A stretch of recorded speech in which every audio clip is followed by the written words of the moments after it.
Assalamualaikum warahmatullahi wabarakatuh. Alhamdulillahirrahmanirrahim. Yang pertama kepada Bapak Dr. Bapak Suroso MPD selaku dosen matkul pembimbing mata kuliah penilaian proses hasil belajar bahasa Indonesia, dan yang saya hormati pula kepada teman-teman semuanya yang saya cintai dan saya banggakan. Pertama-tama, marilah kita bersama-sama untuk panjatkan puja dan puji syukur atas kehadiran Allah Subhanahu wa Ta'ala yang telah mengumpulkan kita semuanya di sini dengan sehat dan walafiat. Tidak lupa juga salawat serta salam kita curahkan kepada junjungan Nabi kita Nabi Muhammad SAW, sehingga seiringnya waktu kita asing bersalawat dengan kita mendapatkan hikmah.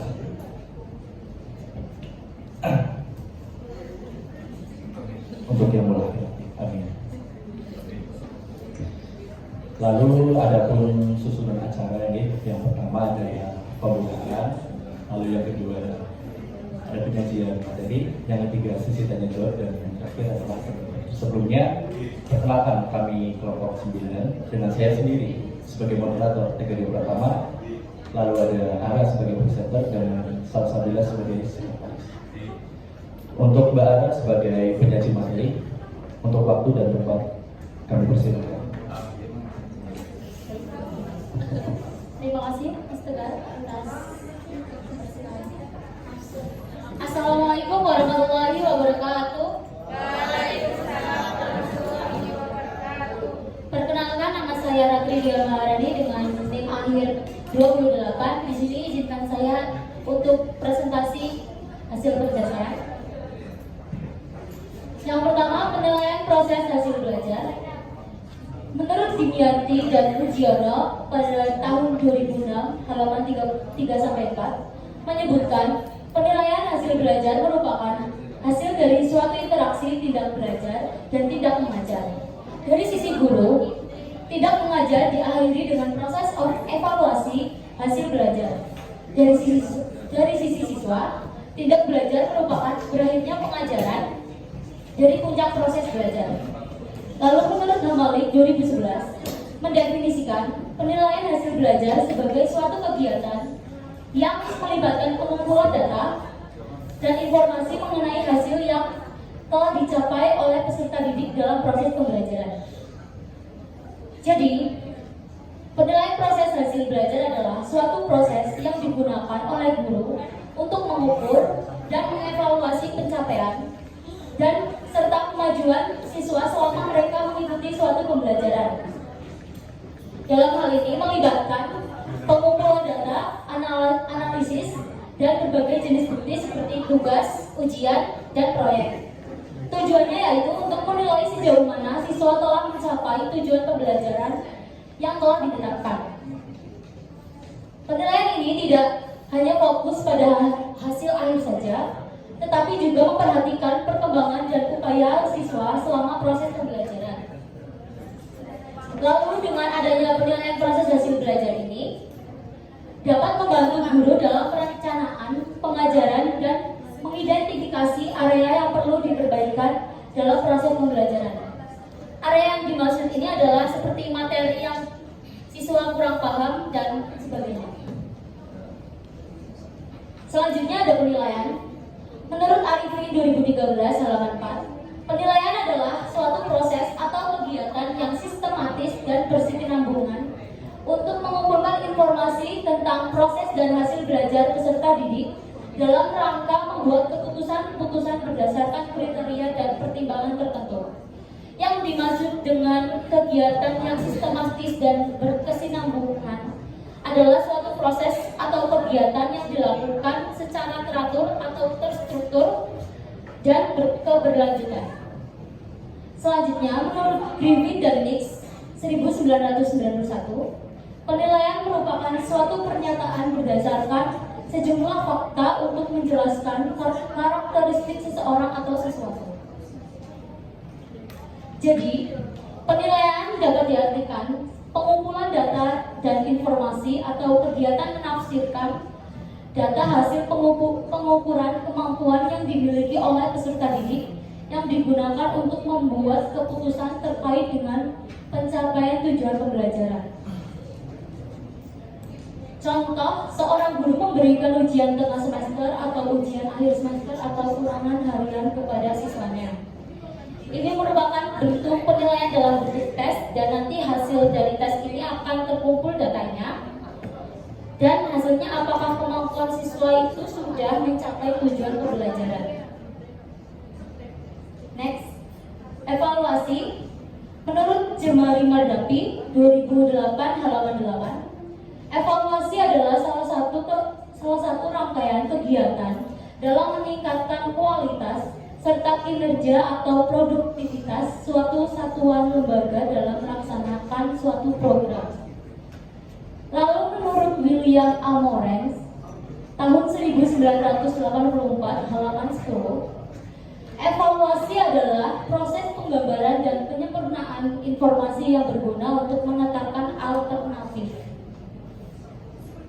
Jadi, evaluasi adalah kegiatan atau cara yang ditujukan untuk mengetahui tercapai atau tidaknya tujuan pembelajaran dan juga proses pembelajaran yang telah dilakukan oleh siswa.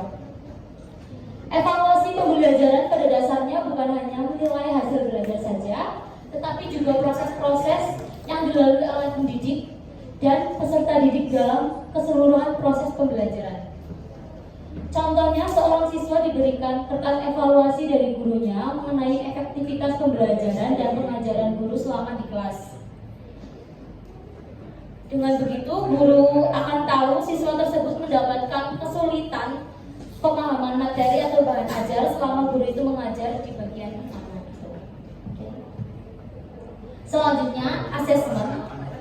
Menurut Sussman 1961, asesmen adalah sebuah proses menentukan hasil yang telah dicapai beberapa kegiatan yang direncanakan untuk mendukung tercapainya tujuan.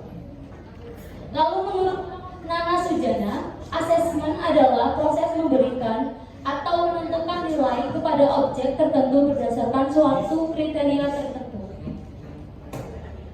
Jadi, asesmen adalah proses untuk mendapatkan data atau informasi dari proses pembelajaran dan untuk memahami perkembangan siswa dalam pembelajaran itu. Asesmen ini juga bertujuan untuk membuat suatu penilaian dan tujuan berhasil tercapai atau tidaknya. Contoh, seorang guru memberikan kuis kepada siswanya setelah melakukan pembelajaran. Lalu dengan jawaban kuis yang diberikan, guru akan mengerti perkembangan siswa dalam menjawab kuis tersebut. Lalu ada pengukuran. Menurut Won, Edwin, dan G.W. Brown 1957 halaman 1, pengukuran diartikan sebagai proses untuk menentukan luas atau kuantitas sesuatu. Pengukuran adalah suatu usaha untuk mengetahui keadaan sesuatu seperti apa adanya dan dapat dikuantitaskan melalui tes atau cara lain. Lalu menurut Sujono 2011, pengukuran pada hakikatnya adalah membandingkan sesuatu dengan atau atas dasar ukuran tertentu. Jadi, pengukuran dapat diartikan sebagai kegiatan mengukur atau membandingkan atau bisa menghitung hasil pengamatan dan karakteristik tertentu seperti keterampilan, pengetahuan, sikap siswa, dan lainnya dengan menggunakan alat ukur yang sudah ditentukan. Contohnya, mengukur skor nilai ujian seluruh siswa di kelas dan mendapatkan rata-rata nilai kelas tersebut. Apakah kelas itu sudah mencapai tujuan pembelajaran atau belum? Oke. Selanjutnya, hal yang dibahas dalam penilaian proses hasil belajar. Di sini saya ada 10. Yang pertama ada tujuan pembelajaran. Di sini guru harus tahu sejauh mana tujuan pembelajaran yang telah dicapai. Apakah siswa telah mencapai pemahaman, keterampilan, atau sikap yang sudah diharapkan atau belum? Lalu yang kedua ada metode pembelajaran. Melalui evaluasi efektivitas metode pembelajaran yang digunakan, guru akan tahu apakah metode tersebut cocok untuk materi dan siswa yang bersangkutan. Lalu yang ketiga ada materi pembelajaran. Seorang guru akan memikirkan materi yang akan diajarkan sebelum memulai pembelajaran. Karena apakah materi ini cocok dan sesuai dengan tingkat pemahaman siswa tersebut atau tidak. Lalu yang keempat ada aktivitas pembelajaran. Penilaian terhadap jenis aktivitas yang dilakukan oleh siswa selama proses pembelajaran. Apakah aktivitas yang dilakukan bisa mendorong pemahaman dan keterampilan siswa tersebut atau tidak.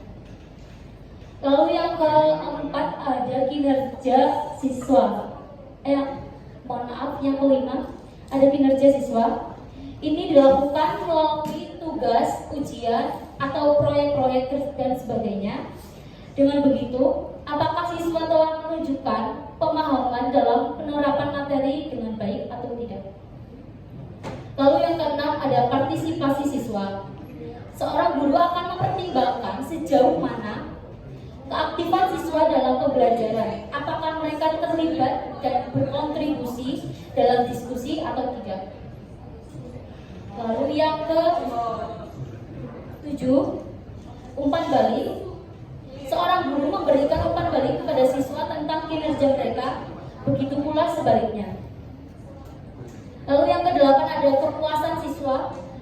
Seorang guru memberikan evaluasi kepuasan siswa terhadap proses pembelajaran yang dilakukan oleh guru tersebut.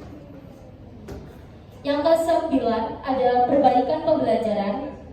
Seorang guru akan mengidentifikasi terhadap area pembelajaran yang perlu ditingkatkan melalui perencanaan perbaikan.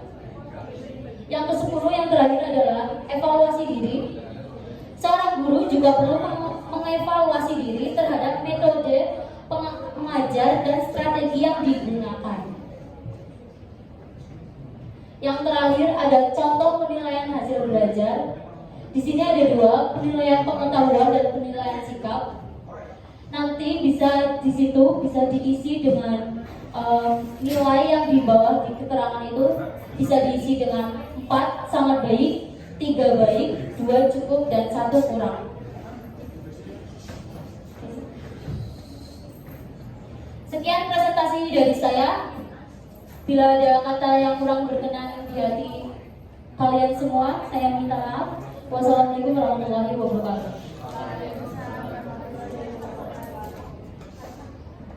Terima kasih untuk penyajian materinya cukup baik. Setelah penyajian materi selesai, sekarang tinggal dibuka forum untuk sesi tanya jawab.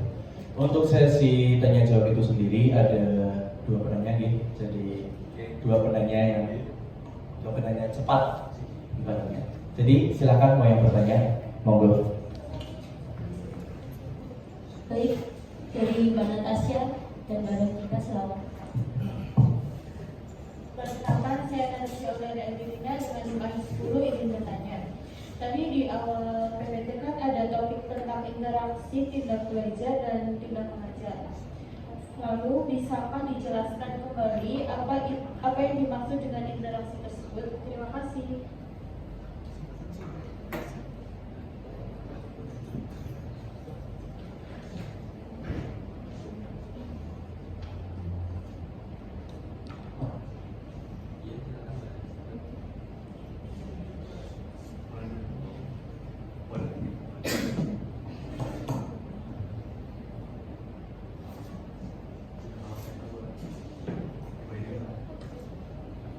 Baik, terima kasih Mbak Natasha.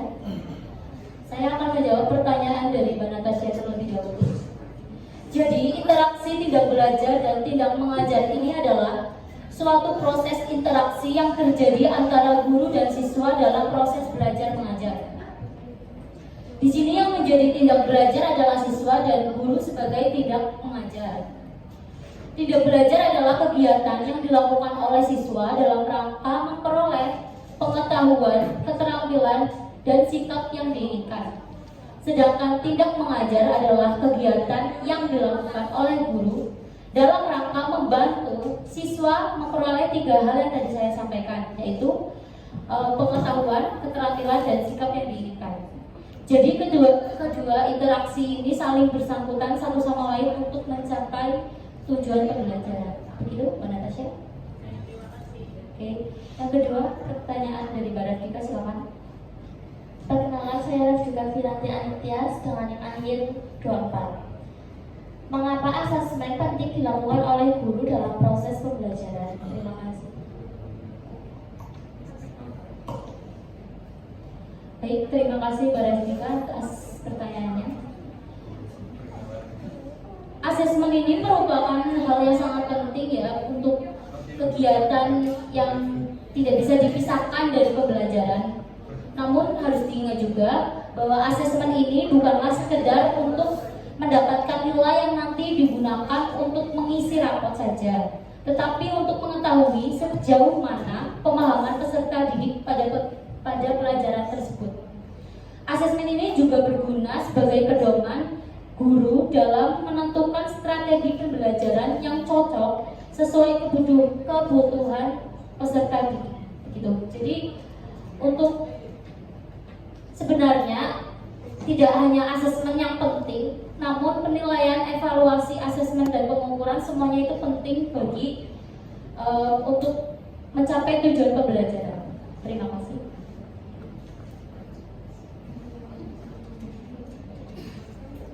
Baik, untuk acara selanjutnya adalah penutup. Mari kita tutup acara ini dengan mengucapkan alhamdulillah bersama. Sekian dari kelompok kami. Bila masih ada kekurangan atau ucapan yang mungkin menyinggung perasaan kalian dari kelompok kami,